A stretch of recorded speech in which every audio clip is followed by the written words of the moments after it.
on va mettre les pieds dans le plat. Depuis le 31 mai, la réalité du PSG a changé. Et aujourd'hui, ce soir, c'est la réaction d'une équipe vexée et la réaction d'une équipe mauvais perdante, à commencer par Luis Enrique. C'est-à-dire que Luis Enrique, on l'a beaucoup encensé. Luis Enrique, en conférence de presse d'après-match Ligue des Champions, avait mis à juste titre l'Inter comme une équipe qui avait su perdre.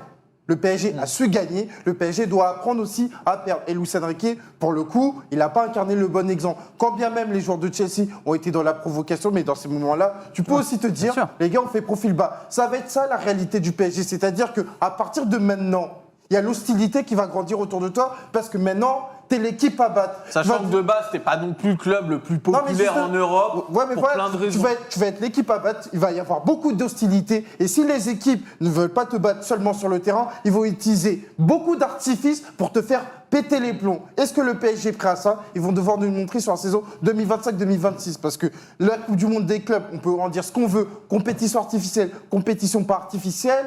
On l'a bien vu aujourd'hui, déjà par rapport au déclat d'avant-match. Les joueurs de Chelsea, ils sont venus, ils ont expliqué « Ah ouais, c'est eux le PSG, c'est eux qui doivent nous mettre une tôle. Ok, rendez-vous ».